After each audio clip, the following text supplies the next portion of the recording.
Almost ran this guy over. Yeah. I don't want to make him too mad, but we'll see if he wants to move around a little bit. Whoa, there he goes. Yeah, good morning. It's in Arizona in the early morning, and we got us a male tarantula out hunting for a girlfriend. Anyway, off we go. Back at the San Domingo this morning. Just starting to get daylight.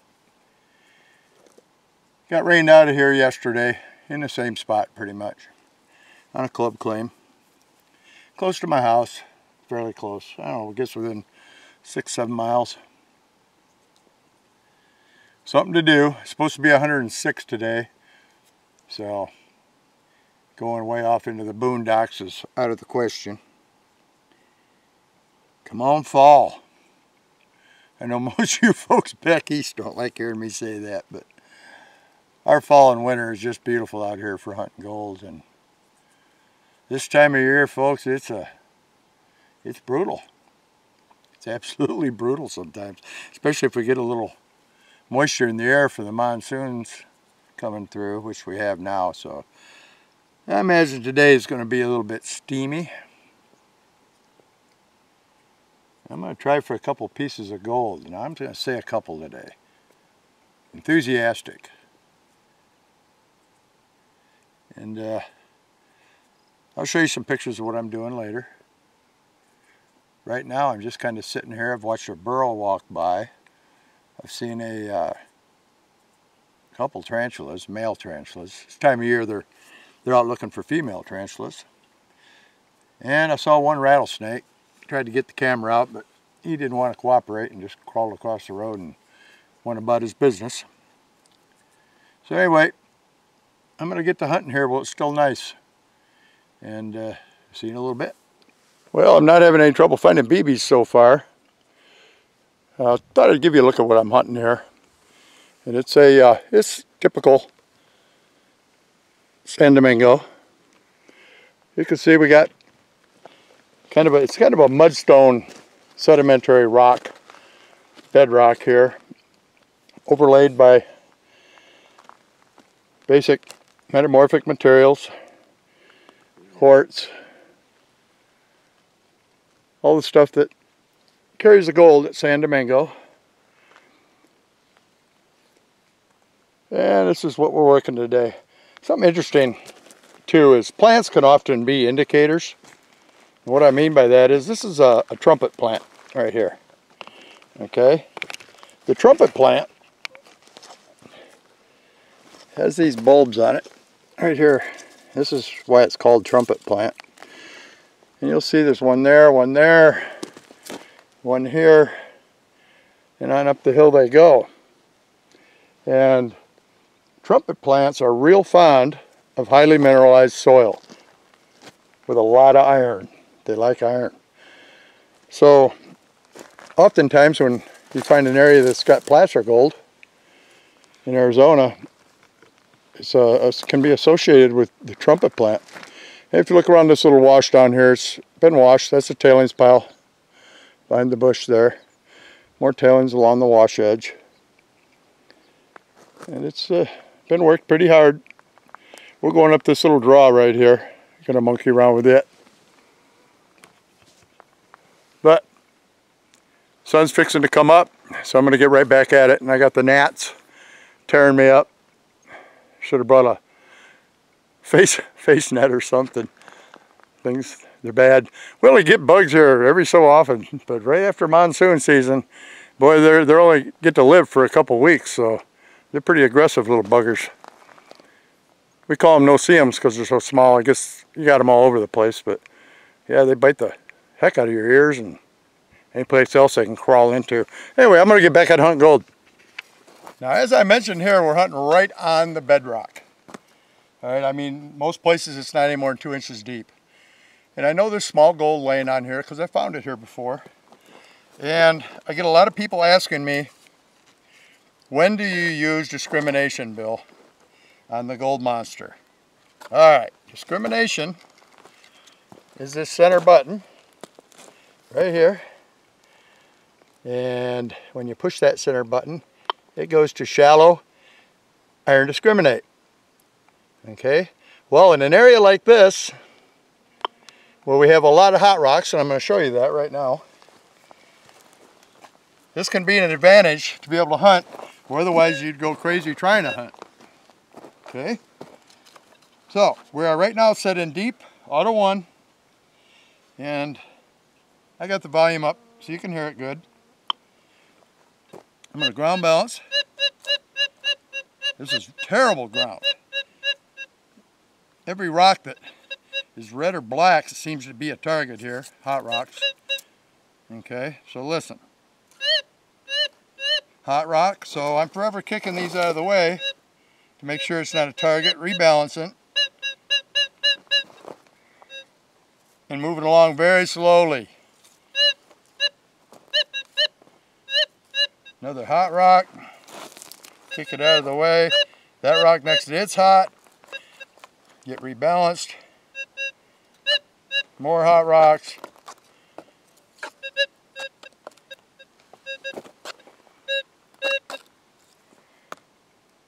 Okay, even balanced, the machine struggles with some of these hot rocks. Okay, so now, since we're right on top of bedrock, and you may lose some sensitivity a little bit, and also some depth by putting it in shallow discriminate, you're not going to lose depth here on this shallow bedrock. And you're still going to hear targets that are non-ferrous quite well. And you're not going to hear iron or hot rocks. Watch this. Button in. Reground balance.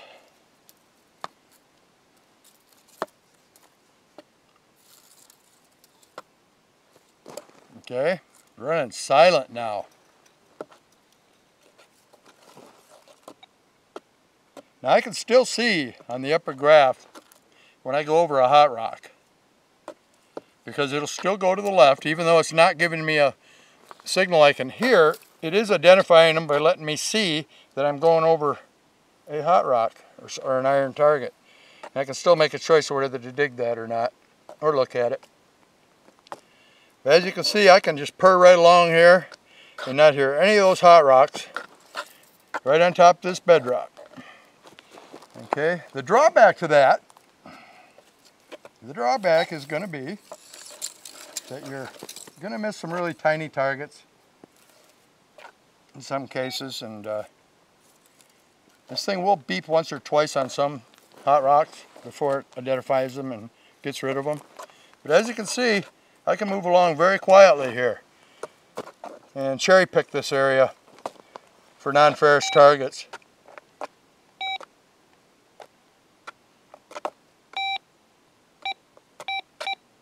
There's one right there, but it's going to the left and to the right.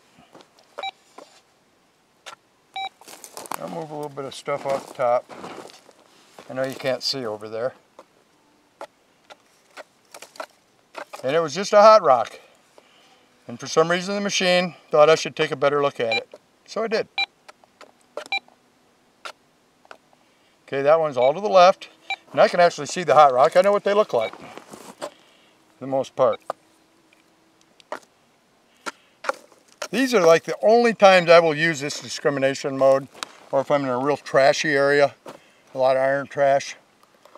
And ground that has much depth to it at all, I'm a little nervous about losing some depth and sensitivity. And I just really like to see all targets, because I have seen this detector as well as most others. Sometimes they're just wrong. They're telling you they think it's one thing and you dig it up and it's not. So always something to keep in mind when you're using discriminate. I just thought I'd throw that in and explain to you when I would use it. And I might hunt with it for a little bit today, because this is just crazy right here. There's a lot of hot ground right here, right on top of this bedrock. And a lot of hot rocks. Wow. Okay, back at it. Pretty cool area I'm walking through here. You can see the wash has been scrubbed clean by the water flowing down it. This is more of that conglomerate. You see how it has layers. It's kind of cool. You can see when a lot of rough material came by, like in a flood year, like up in that middle layer, and then there'll be a fine layer down below it and one somewhere in between. Just kind of neat. You gotta wonder how many thousands of years is represented right there. But it's also in the wash, and it's good for catching gold.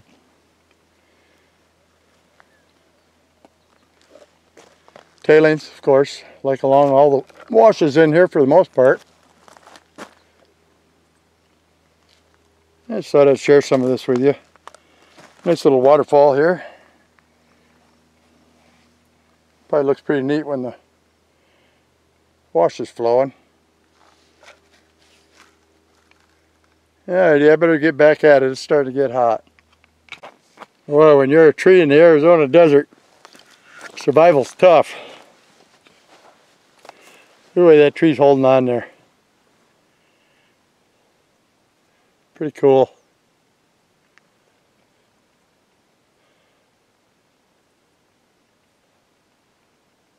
Yeah, pretty cool.